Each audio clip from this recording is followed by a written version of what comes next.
You have women solved when you are having sex with women you do find attractive. And in order to do those things, it's not just go out more. Yeah. In order to do those things, you have to improve, which is a function of status. And women choosing men who have higher levels of status is hypergamy. For those of you who have a question about that, because hypergamy is real no matter what anyone tries to tell you. Dating advice for gurus online seems to boil down to just be successful, bro. Given that women rate 80% of men as physically unattractive and 50% of men are below average intelligence, what's the advice for those 40% of men? The bar is set unbelievably low. Like the average American man is obese, divorced, and with less than 1K in the bank. I think that the internet over-indexes on objective metrics of success and doesn't account for what happens in person. You will see regularly people and guys that are charismatic, funny, sexy in person, batting way outside of their league if you were to just look at them from an online perspective. Basically, I would say don't overthink what the internet says. Dude, if you go to the gym 3 times a week for a year, you're probably in the top percentile of all fitness people on the planet. If you spend $300 on a relatively okay wardrobe, you're probably better dressed than most of the guys that you're going to walk past. Just try a bit and you will already be probably a 6 or a 7 out of 10.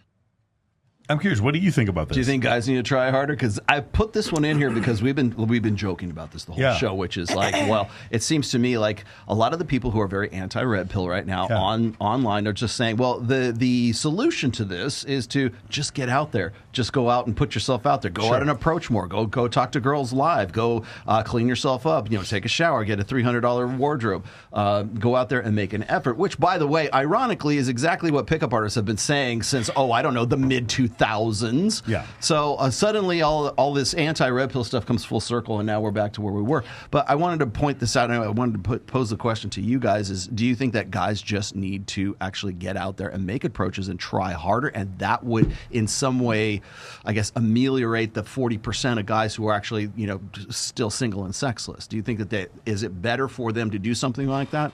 Is that the cure, or is it go to the gym and just stay in the gym, or gross out in any of like money, muscles, and game, gross out in one of those and hope to God that that's going to be what gets you the girl? I think you just got to get out there.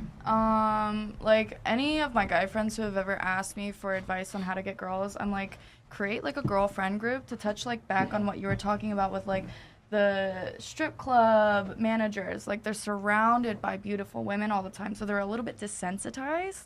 So I think when you go out there and you make friends that are women, friends that you have platonically that are hot, you know what I mean? Yeah. You can interact with them in like a friendly way. Then when like somebody comes up, like, because women will let you know when they're into you. They're not shy about it. Like they'll come up, they'll say something saucy to you, and then they'll run away giggling like a little schoolgirl. You know Women what I mean? who are into you will not confuse you.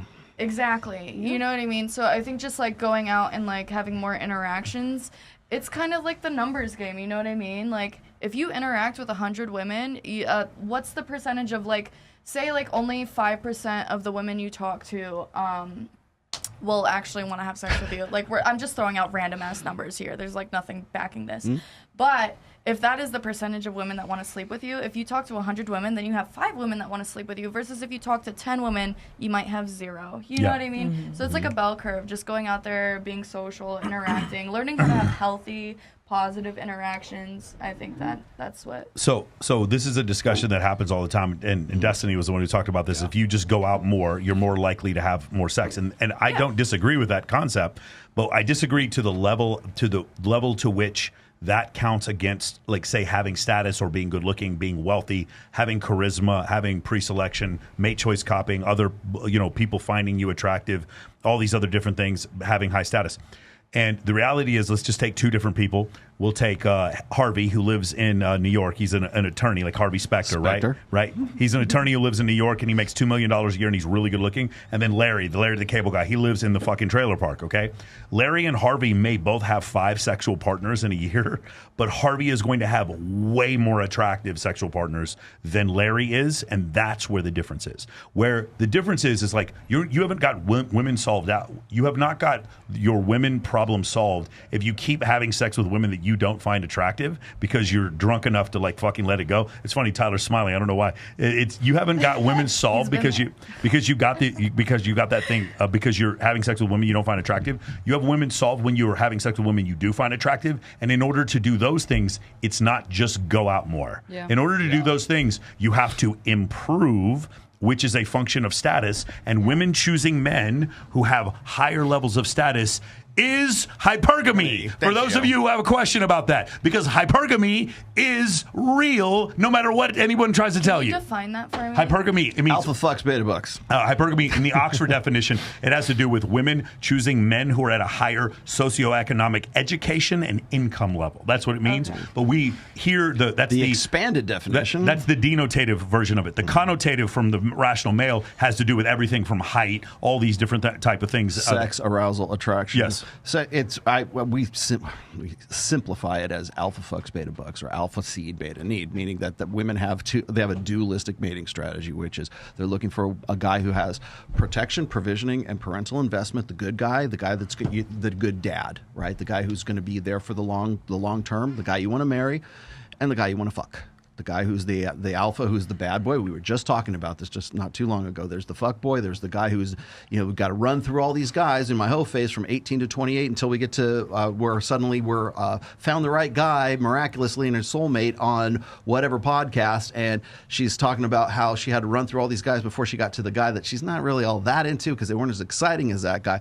But that's the dual side of it. So there's the alpha side, the arousal, the visceral, I want to fuck this guy, versus the guy who he's a good dude, still very, still attractive to him, but he's not as exciting as the other guy because he's a better bet for the long term, being provisioning, protection, and parental investment. So there's the alpha side and there's a beta side of that. And either one of those, I hate it when we put these things into good and bad. They're not good and bad. It's just two different qualities. There's the guy who's the dad and there's the guy who's the cad.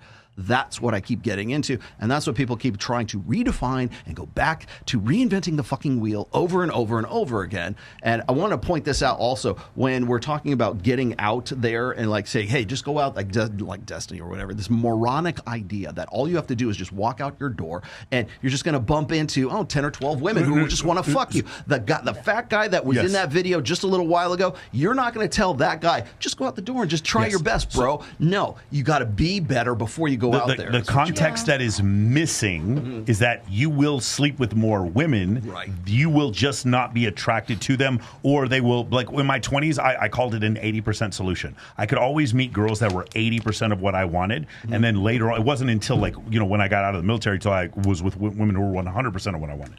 Hey, so you stayed to the end. If you're watching this, I have a gift for you. Click the link below, and I will show you how to position yourself as a high-status man. Absolutely for free.